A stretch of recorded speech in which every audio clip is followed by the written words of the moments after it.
Hello students. आज हामी chemistry को एकदम इम्पोर्टेंट टॉपिक वैलेंसी बारे सीखने छौं. Have you ever wondered why salt dissolves in water but oil doesn't? वा किन आयरन सजिलै रस्ट हुन्छ तर एल्युमिनियम चाहिँ धेरै समयसम्म सेफ रहन्छ?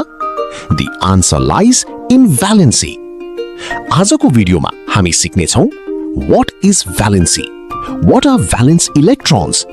Duplet rule and octet rule, and how atoms become stable.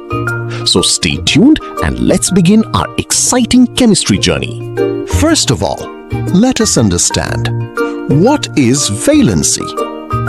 Valency भनेको कुनै एटमले स्टेबल कम्पाउन्ड बनाउनका लागि कति इलेक्ट्रोन्स दिन्छ, लिन्छ वा शेयर गर्छ भन्ने क्षमता हो.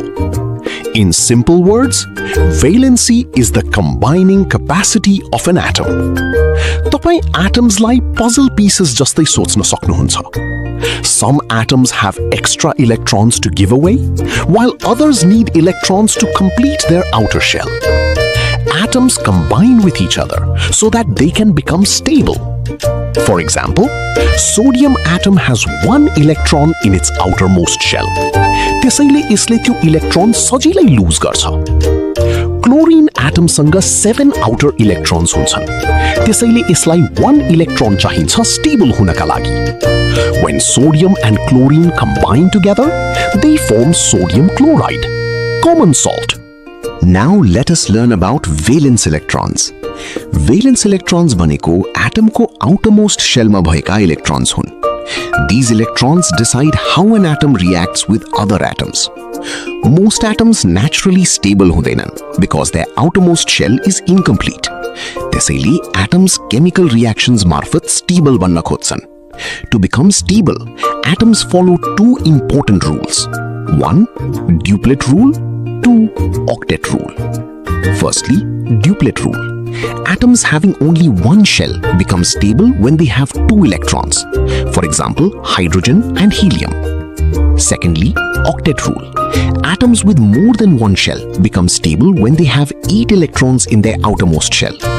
This is why atoms lose, gain, or share electrons during chemical reactions. And this behavior is called valency. So students, remember, valence electrons determine valency. Valency helps atoms become stable. Dear students, अब हामी सिक्ने छौं valency कसरी determine गर्ने. valency पत्ता लगाउन हामीले बुझ्नु पर्छ कि कुनै एटमले स्टेबल हुनका लागि कति इलेक्ट्रोन्स लुज, गेन वा शेयर गर्छ. To calculate valency, we follow 3 easy steps. Step 1. Atomic number लेख्ने. एटोमिक नम्बरले न्यूक्लियस भित्र भएका प्रोटॉन्सको संख्या बताउँछ. एटम्स इलेक्ट्रिकली न्यूट्रल हुने भएकाले इलेक्ट्रोन्सको संख्या पनि प्रोटॉन्स बराबर नै हुन्छ. फर एक्जाम्पल, सोडियमको एटोमिक नम्बर 11 हो. त्यसैले सोडियम एटममा 11 वटा इलेक्ट्रोन्स हुन्छन्. स्टेप 2. इलेक्ट्रोनिक कन्फिगुरेसन निकाल्ने. अब इलेक्ट्रोन्सलाई डिफरेन्ट शेल्समा अरेन्ज गरिन्छ युजिङ द 2n² रुल. पहिलो 20 एलिमेन्ट्सका लागि हामी सिम्पल प्याटर्न युज गर्छौं. 2 8 8 2. सोडियममा 11 इलेक्ट्रोन्स भएकाले इलेक्ट्रोनिक कन्फिगुरेसन हुन्छ 2 8 1. स्टेप 3. भ्यालेन्सी डिटरमाइन गर्ने. अब आउटरमोस्ट शेल चेक गरौँ. सोडियमको आउटर शेलमा 1 इलेक्ट्रोन हुन्छ. स्टेबल हुनका लागि यसले 1 इलेक्ट्रोन लुज गर्छ. Therefore, सोडियमको भ्यालेन्सी 1 हुन्छ. इजी छ नि? हे, नाउ स्टुडेन्ट्स, अब एक्टिभिटी टाइम हो. तपाईहरुको च्यालेन्ज भनेको यी एलिमेन्ट्सको भ्यालेन्सी डिटरमाइन गर्नुहोस्. Sodium Na, helium He, oxygen O, aluminium Al, magnesium Mg. एकैछिन भिडियोलाई पज गरेर यिनीहरुको भ्यालेन्सी डिटरमाइन गर्नुहोस् है त. अब हामी यिनलाई 1 by 1 सल्भ गरौँ. Helium, atomic number 2, electronic configuration 2. यसको आउटर शेल पहिले नै कम्प्लिट छ. त्यसैले हिलियमले इलेक्ट्रोन्स गेन पनि गर्दैन र लुज पनि गर्दैन. Therefore, यसको भ्यालेन्सी 0 हुन्छ. Oxygen, atomic number 8.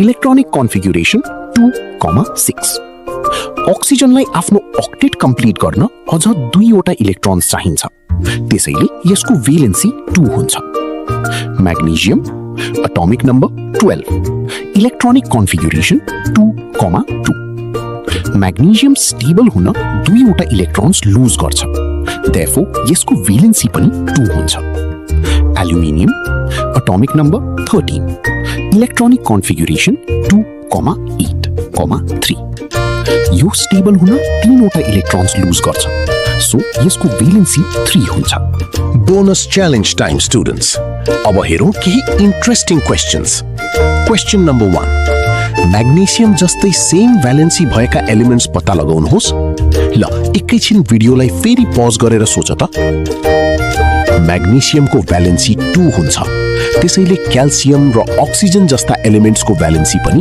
2 हुन्छ क्वेशन नम्बर 2 हिलियमको भ्यालेन्सी 0 किन हुन्छ फेरि पनि भिडियो पज गर्ने बेला आयो है बिकज हिलियमको आउटरमोस्ट शेल अलरेडी कम्प्लिट हुन्छ विथ 2 इलेक्ट्रोन्स त्यसैले यसलाई स्टेबल हुनका लागि इलेक्ट्रोन्स गेन लूज वा शेयर गर्न आवश्यक पर्दैन दैट इज व्हाई हिलियमलाई इनर्ट और नोबल ग्यास भनिन्छ सो स्टुडेन्ट्स यो इम्पोर्टेन्ट पोइन्ट्स याद राख्नुहोस् Valency depends on outermost electrons.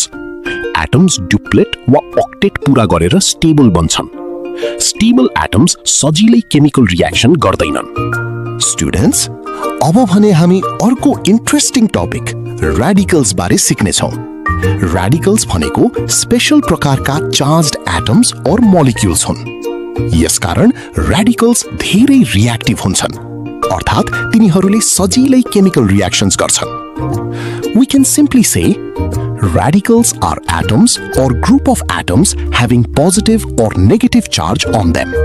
For example, Na+, Cl-, Ca2+ आदि radicals हुन्. Radicals are of two types based on the charge present on them. They are electropositive radicals and electronegative radicals. Now students, let us learn about the first type of radicals. Electropositive radicals or cations. Electropositive radicals भनेको positive charge भएका atoms वा group of atoms हुन्. They are also called cations or basic radicals. These radicals are formed when atoms lose electrons. For example, hydrogen H+, lithium Li+, sodium Na+, calcium Ca2+. Let us understand sodium. Sodium को outer shell मा 1 electron हुन्छ. Stable हुन यसले त्यो electron lose गर्छ. After losing 1 electron, it becomes Na+ ion. Because it has positive charge, it is called a cation or electropositive radical. Students, remember this important point. Losing electrons produces positive charge. Positive radicals are called cations. Easy and interesting, right? अब हेरौं दोस्रो प्रकारको radicals. Electronegative radicals or anions. Electronegative radicals भनेको negative charge भएका atoms वा group of atoms हुन्. They are also called anions or acid radicals. These radicals are formed when atoms gain electrons. For example, chloride Cl-, fluoride F-, oxide O2-, nitride N3-. Let us understand chlorine. Chlorine को outer shell मा 7 electrons हुन्छन्. Stable हुन यसलाई 1 electron चाहिन्छ. So it gains 1 electron and becomes Cl- ion. Because it has negative charge, it is called an anion or electronegative radical. So students, always remember, gaining electrons produces negative charge. Negative radicals are called anions. I hope तपाईहरुले आजको टपिकको concept clearly बुझ्नुभयो होला. Like, share and subscribe our channel for more science videos. See you in the next class.